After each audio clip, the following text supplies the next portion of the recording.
All right, welcome to This Explainer. Today we're diving into what is arguably the ultimate story of survival. And guess what? We're the main characters. We're looking at biological life, us, as the protagonist in this grand unfolding cosmic mystery. We're going to examine exactly how our rapidly advancing technology, specifically artificial intelligence, fits into the massive timeline of the universe itself. Is it going to be our ultimate salvation, or are we looking at the final curtain call? To figure that out, let's zoom all the way out and look at the biggest context imaginable. So, where is everybody? That simple, kind of haunting question is the absolute essence of the Fermi paradox. Just think about it for a second. We look up at a vast, seemingly infinite universe, packed with billions of stars and potentially habitable planets. By all mathematical logic, the cosmos should literally be teeming with life. And yet, when we scan the skies for radio signals or any tiny sign of an advanced civilization, we find absolutely nothing. Just this deafening, empty cosmic silence. So, why is that? Well, that leads us to a truly fascinating and honestly pretty terrifying concept. The Great Filter hypothesis is basically the prime suspect for all that cosmic silence. The whole idea here is that somewhere along the evolutionary timeline, somewhere between a rocky planet capable of supporting life and a highly advanced civilization colonizing the stars, there's a massive bottleneck, an insuperable obstacle that just wipes them out. The really terrifying question for us is this filter somewhere in our past, like a hurdle we somehow luckily survived, or is it lurking right there in our near future? Interestingly, some recent scientific papers point to one specific human-made technology as the absolute likeliest suspect. Astrophysicist Professor Michael Garrett recently proposed that this great filter might actually be artificial superintelligence, or ASI. Now, notice the critical distinction here. We hear about AGI all the time, right? Artificial general intelligence. That uses humanity as a benchmark and implies some level of consciousness or human-like intention. But looking at our current trajectory, we might just skip that step entirely and go straight to ASI. We're talking about entities that are completely non-conscious, yet overwhelmingly capable, far surpassing human cognition in literally every single domain. The sheer scale of this technological shift is really hard to overstate. As the historian Yuval Harari points out, nothing in history has prepared us for the impact of introducing non-conscious superintelligent entities on the planet. We are quite literally attempting to create an intelligence that is fundamentally alien to us. And the core concern isn't even necessarily a malicious evil AI like you see in the movies. It's actually just about misaligned goals. Imagine an entity of that much power having goals that don't perfectly align with human survival. That alone could render human oversight completely, totally ineffective. Okay, so how seriously are the actual experts taking this? Well, in a 2023 survey done right after the release of some major advanced AI models, AI researchers were asked to estimate the probability, what people in the community often call P-doom, that future AI advancements could lead to human extinction or severe disempowerment. The mean value of their responses was an astonishing 14.4%. Just let that sink in for a minute. I mean, would you board an airplane if the engineers who built it told you there was a 1 in 7 chance it was going to crash? When the literal architects of our future are giving us those kinds of odds on our own destruction, it definitely forces us to reevaluate everything. And this brings us right back to the cosmos, specifically to the famous Drake equation, which scientists use to estimate the number of communicating civilizations in our galaxy. A really critical variable in that equation is L, the length of time a civilization actually releases detectable signals into space. Philosopher Nick Bostrom and Professor Garrett suggest that because of the looming threat of ASI, this L factor might actually be tragically short for us, maybe just 100 to 200 years. Think about it. If an ASI takeover happens really rapidly right after a civilization gets technologically capable, it perfectly explains the Fermi paradox.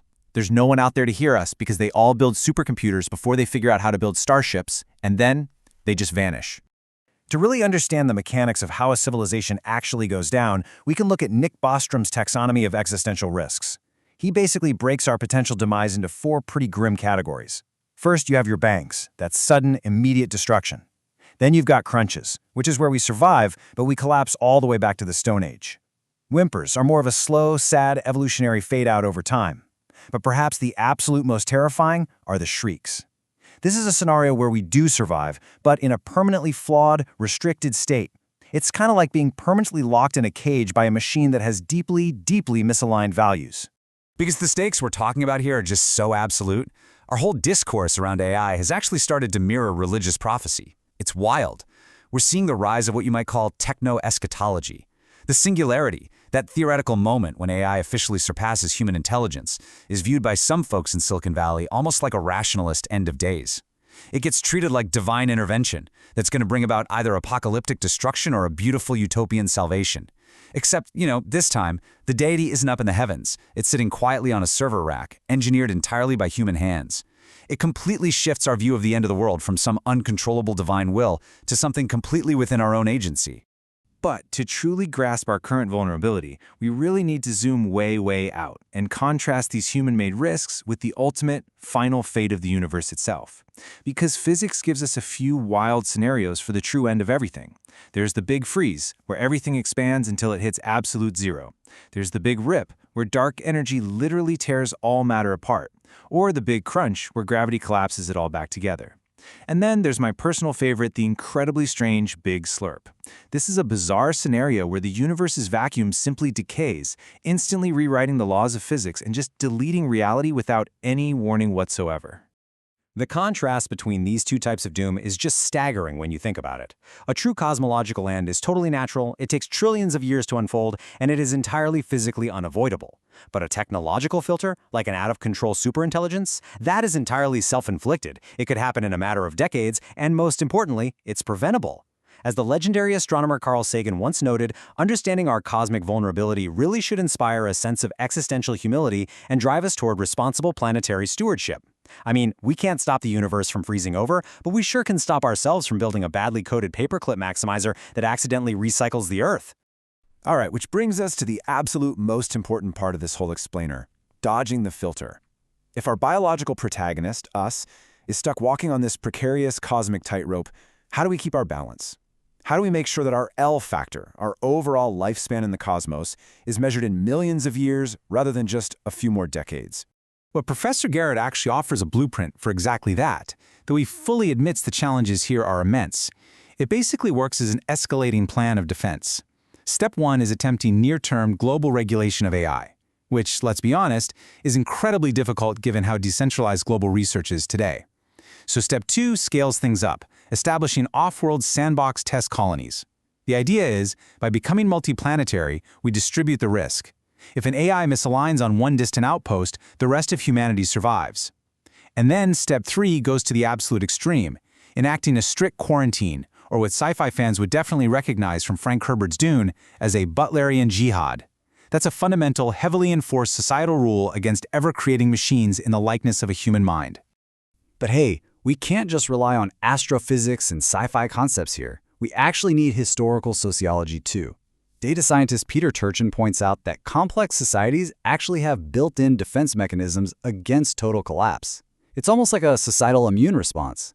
History shows us that if pro-social leaders can step up, kind of like how certain elites did right after the Great Depression by accepting massive tax rates to save the whole system, we can actually constrain this reckless race for AI profit and hit the brakes. By intentionally integrating deep cultural frameworks and ethical pluralism into AI design, rather than just blindly chasing technological supremacy, we actually have a very real way to protect ourselves. Now, I want to make something absolutely clear before we wrap up. AI is not inherently some doomsday machine. If we can actually navigate this tricky alignment problem successfully, this exact same technology transforms from a deadly filter into our absolute greatest tool. It becomes the very thing that helps us manage the immense complexity of surviving long-term on this planet and eventually reaching others. For example, just look at what researchers at Johns Hopkins recently did. They used advanced AI to tackle our other massive existential threat, climate change. The AI was actually able to process an immense amount of variables and map out exactly where dangerous climate tipping points occur, things like the sudden collapse of vital ocean currents. It essentially acts as a high-definition planetary radar, helping us deliberately steer the Earth away from natural collapse. That is the incredible upside here.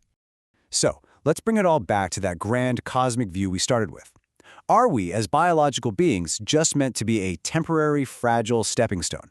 Are we really just a biological bootloader whose only real job is to give birth to silicon machine intelligence before we quietly fade into that great cosmic silence? Or will we actively choose to navigate this tightrope? The universe certainly has its own ultimate spectacular fates waiting for us trillions of years from now, but our immediate future, that is entirely in our hands. The great filter is staring us right in the face. The ultimate question is, will we be the generation that finally figures out how to pass through it?